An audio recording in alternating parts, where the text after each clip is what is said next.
एक बात याद रखना, घर में दो जन्म होते हैं, एक बेटे का एक बेटी का। बेटा जन्म लेता है तो खूब नगाड़े बजते हैं, ढोलक पेटियां बजती हैं, खूब कीर्तन होता है, खूब आतिशबाजी होती है। और बेटी जन्म लेती है तो माँ पलंग पे रोती है और सास चूल्हा के पास रोती है। बेटी हो गई,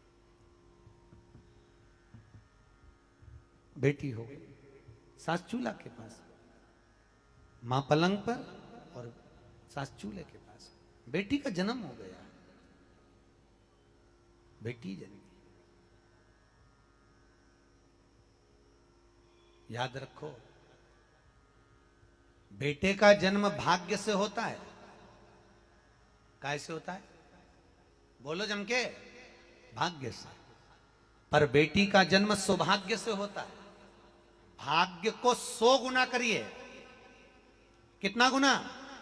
100 गुना करिए, तब जाकर बेटी का जन्म होता है। साधारण नहीं है बेटी। एक मित्र निकल कर जा रहा था, उसने दूसरे मित्र से पूछा, क्यों रे बहुत दिन बाद दिख रहा है, क्या बात है, कहां रह रहा है? मैं पूना में रह रहा हूं। और तू यहां अमरावती में? हाँ मैं अमरावती में। बच्चे कितने हैं? मेरी 2 लड़की है, एक ये एक ये। दोनों का हाथ पकड़ा था।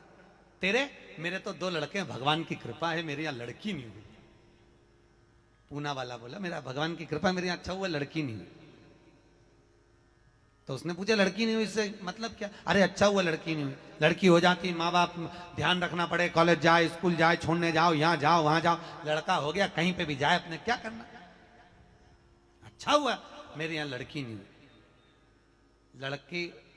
लड़की का जो पिता था उसकी आंख में आंसू भर गए। मेरी 2 बेटियां हैं। बेटी ने बाप का मुख देखा और बाप का मुख देखकर बेटी ने सामने वाले अंकल का कुर्ता खींचा।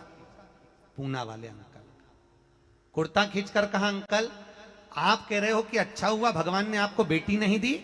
अंकल मैं कहती हूं बेटी भगवान हमेशा किस्मत वालों को देता है, कभी खोलनों को नहीं देता।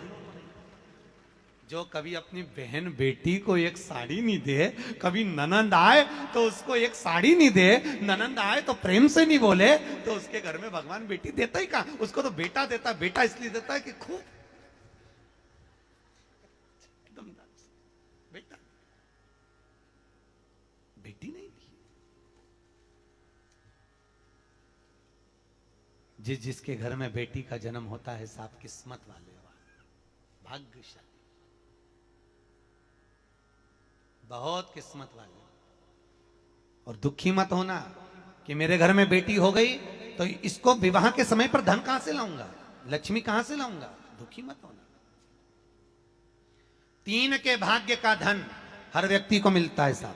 पहला बेटी के भाग्य का, दूसरा गौ माता के भाग्य का, तीसरा संत ब्राह्मण के भाग्य का। किसी संत को, किसी ब्राह्मण को अगर 1 गिलास पानी भी पिलाया है, 1 अन्न का दाना भी दिया है, तो उसके भाग्य का धन तुमको मिलेगा। दूसरा, अगर तुम्हारे यहाँ बहन बेटी आई हैं, तुम्हारे यहाँ बहनें पधारी हुई हैं, बेटियां आई हैं, अगर आपने उनकी सेवा करी, उनको एक साड़ी दी है, तो उसके भाग्य का धन तुमको जरूर मिलेगा। और तीसरे नंबर का गौ माता के भाग्य का, यदि गाय के निमित्त से एक रोटी भी निकाली है, गौ माता के लिए अगर चारा भी निकाला है, गौ माता के लिए 1 रुपए का भी अगर दान दिया है, तो उसके भाग्य का धन तुमको जरूर मिलेगा, ये पक्का है। गौ माता की अगर सेवा करी है, गाय को रोटी दी है, उसके भाग्य का मिलेगा।